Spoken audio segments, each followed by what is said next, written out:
전북 지역 민주당 기초단체장 경선에서 제기된 대리투표 의혹에 대해 경찰이 본격 수사에 착수했습니다. 장수 지역 사건 관계인을 압수수색한 데 이어 임실과 순창 지역도 수사를 벌이고 있습니다. 민주당 정읍시장 공천에서 배제된 김민영 예비후보가 탈당과 함께 무소속 출마를 선언했습니다. 무소속 출마자들이 이번 선거의 최대 변수로 떠오르고 있습니다. 민주당 공천재심위원회가 김제시장 선거구의 경선 재심 청구에 대해 기각 결정을 내렸습니다. 완주군수 경선에서 1위를 차지한 구경석 후보와 관련한 이 신청은 인용했습니다. 6월 지방선거에 전북교육감이나 무소속으로 출마하려면 일정 기준의 유권자로부터 추천을 받아야 후보로 등록할 수 있습니다.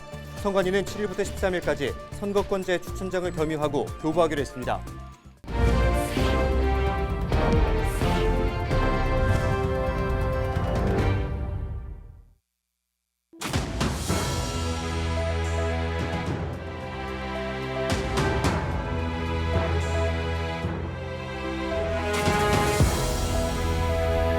여러분 안녕하십니까? 헬로티비 전북뉴스입니다. 전북 기초단체장 선거에서 민주당 공천에 반발한 무소속 출마 행렬이 잇따르고 있습니다. 정읍시장 공천에서 배제된 김민영 예비후보도 탈당과 함께 무소속 출마를 선언했는데요. 6일 지방선거가 한 달도 채 남지 않은 가운데 무소속 출마자들이 이번 선거의 최대 변수로 떠오르고 있습니다. 정명기 기자의 보도입니다. 김민영 전 정읍산림조합장이 민주당 배지를 떼고 무소속 출마를 선언했습니다. 민주당 정읍시장 경선 대상에서 배제된 지 20여일 만입니다. 김 후보는 산림조합 경영 관련 의혹과 아들의 학교 채용 과정에서 불거진 이른바 아빠 찬스 의혹에 대해 법적 대응 방침을 거듭 밝히며 반발했습니다. 시장 후보 면접 심사가 있기 전 올라온 의문의 정치 공작성 음해 기사 하나를 이유로 사실 확인도 제대로 하지 않고 해명의 기회도 제대로 주지 않고 컷오프를 시켜 재심까지 기각시켜버렸습니다. 김 후보는 어쩌면 뻔히 보이는 검은 손의 실체에 시민은 분노하고 있다면서도 누구를 대상으로 던진 일침인지는 밝히지 않았습니다. 그러면서 20여 년 동안 몸담은 민주당을 떠나 정치 생명을 걸고 주권자인 시민만 바라보겠다고 다짐했습니다. 정읍 시민들이 직접 시장을 뽑는 올바르고 정의로운 선거 문화가 되도록 하겠습니다. 그리고 반드시 승리하여 민심을 외면하면 어떤 결과가 나오는지를 시민들과 함께 보여드리겠습니다. 김 후보의 결정에 민주당 정읍시장 후보로 선출된 이학수 후보는 안타까움과 우려를 나타냈습니다. 무소속에 나오면 열심히 저도 같이 함께 정읍시정을 고민하고 또 어떻게 정읍시를 이끌어갈 것인가에 대해서 논의하고 다퉈가면서 우리 시민들에게 심판을 받아야 된다. 앞서 김 후보와 함께 공천에서 배제됐던 유진섭 현 정읍시장이 불출마를 선언하면서 표심 유동성이 더욱 커진 상황. 향후 무소속 후보 간 연대 가능성도 배제할 수 없어 민주당과 무소속 후보 간 치열한 선거전이 예상됩니다. 헬로티비 뉴스 정명기입니다. 무소속 출마를 결정한 김민영 후보를 두고 민주당 전북도당 공관위원장을 맡고 있는 윤준병 정읍 고창지역 위원장은 유감을 표했습니다. 윤 위원장은 이날 오후 입장문을 통해 김 후보의 아빠 찬스 논란에 따른 도덕성 문제와 산림조합장 시절 분식회계 등 의혹으로 고발된 데 따른 단체장 업무의 지장 가능성 문제 등을 종합 검토한 끝에 결정했다는 입장을 냈습니다. 그러면서 김 후보의 결정은 당원의 기대를 저버린 배신 행위라며 경선 배제 사유에 대해선 향후 자세히 밝히겠다는 뜻을 기약했습니다. 전북 지역 민주당 기초단체장 경선에서 제기된 대리투표 의혹에 대해 경찰이 본격 수사에 착수했습니다. 전북경찰청은 6일 임실과 순창 지역에서 제기된 휴대전화 대리투표 의혹에 대해 수사에 착수했다고 밝혔습니다. 경찰은 지난 5일 비슷한 의혹이 제기된 장수 지역의 경우 사건 관계인의 자택 등을 압수수색했습니다. 민주당 공천재심위원회는 회의를 열고 김제시장 선거구의 경선 재심 청구에 대해 기각 결정을 내렸습니다. 이번 재심은 민주당 경선에서 1위를 차지한 정성주 후보의 과거 폭력 전과에 대한 이의 신청에 따라 이루어졌습니다. 한편 재심위는 완주군수 경선에서 1위를 차지한 구경석 후보와 관련한 이의 신청은 인용했습니다. 6월 지방선거에 전북교육감이나 무소속으로 출마하려면 일정 기준의 유권자로부터 추천받아야 후보로 등록할 수 있습니다. 전라북도 선거관리위원회는 교육감이나 무소속 입후보자가 유권자의 추천을 받을 수 있도록 오는 7일부터 13일까지 선거권자 추천장을 검인하고 교부한다고 밝혔습니다. 검인되지 않은 추천장으로 추천받거나 선거권자 추천 인수 기준을 초과하는 행위, 허위 추천 등은 선거법에 위배됩니다. 천호성 전북교육감 예비후보는 일반 행정직 공무원의 순환 보직제 시행과 전보 희망제 확대, 직종 간 인사 불평등 해소 등을 통해 공정하고 투명한 인사 시스템을 구축하겠다고 밝혔습니다.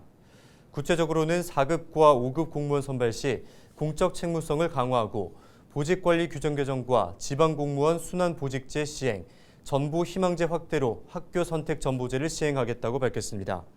또 소수 직렬 정원 확보와 직종 간 인사 불평등 해소, 전문관 제도 확대를 약속했습니다. 국민의힘 조배숙 전북도지사 후보는 대통령직 인수위원회 측에 전북의 새만금과 함께 특별자치도의 위상을 확보할 수 있도록 협력해달라고 촉구했습니다. 조 후보는 지난 4일 김병준 대통령직 인수위 균형발전특별위원장과 만나 이른바 5극 3특 체제를 유지해달라고 건의했습니다. 5극 3특 체제는 전국을 5개 메가시티와 3개 특별자치도로 개편하는 것을 의미합니다. 김제와 부안 지역 현안 해결을 위한 특별교부세가 확보됐습니다.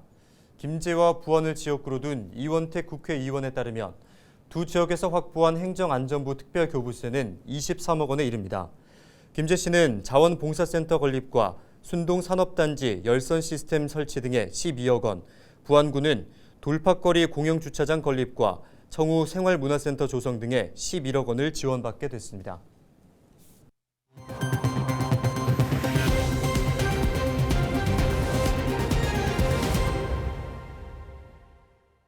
(5월 2일부터) 야외에서 마스크를 벗을 수 있게 됐지만 시민들은 아직 마스크를 벗을 준비가 되지 않은 모습입니다. 감염 걱정이 아직 줄지 않았기 때문인데요. 시민들이 마스크를 벗고 다니는 거리 모습을 보기까지는 시간이 더 필요할 것으로 보입니다. 이관성 기자의 보도입니다.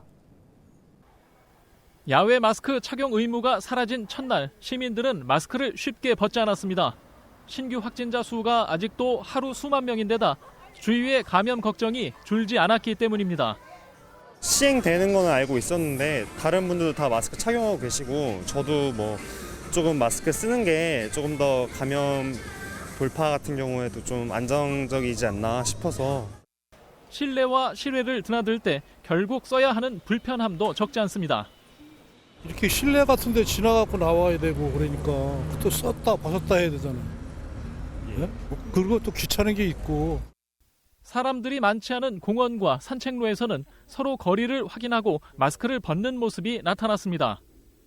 아주 상쾌하고 좋습니다. 상쾌하고 좋고 긴가민가해서 벗고 걸어봤는데 속도 숨쉬기도 편하고 일단은 이제 저는 직업이 그래서 사람이 이제 몇 사람만 보이면 마스크를 쓸 거기는 한데 그래도 지금 여기는 산책로에 사람이 없어서 벗으니까 마음도 가볍고 기분도 상쾌합니다. 마스크를 벗을 수 있어 답답함을 줄일 수 있지만 아직은 감염 걱정이 더 큰 상황입니다.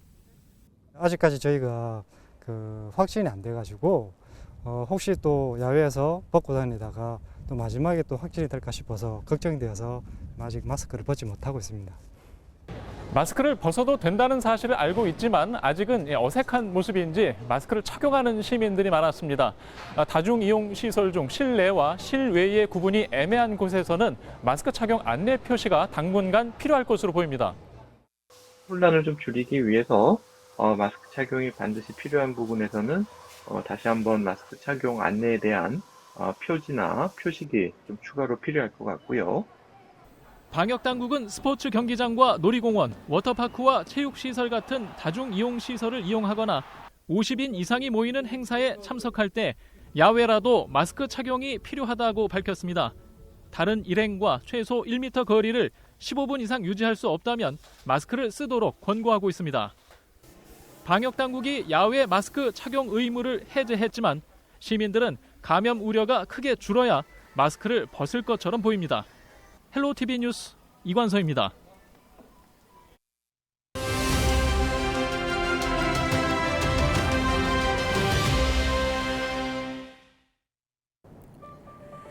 통계청 소비자 물가 동향을 보면 지난 4월 외식 물가 지수는 1년 전보다 6.6% 올라 한 달 전 오름폭을 이어갔습니다. 갈비탕은 1년 전보다 12.1% 상승했고 생선회가 10.9%, 김밥도 9.7%나 올랐습니다. 아이들이 좋아하는 피자와 짜장면, 치킨도 9% 이상 가격이 뛰었고 소고기와 돼지갈비도 8% 안팎으로 올라 외식 부담이 크게 늘었는데요. 이 같은 상황은 7%가 상승했던 1998년 4월 이후 가장 높은 물가 상승률이라 걱정을 더 키우고 있습니다. 더욱이 러시아의 우크라이나 침공과 인도네시아의 파묘 수출 금지 등으로 국제 곡물, 식용유 가격이 급등하면서 외식 물가 상승 압력은 더 커진 상황인데요. 사회적 거리두기 해제 이후 새롭게 맞은 가정의 달, 물가가 급등하면서 시민이나 상인이나 부담만 늘게 생겼습니다. 지금까지 데일리 브리핑이었습니다.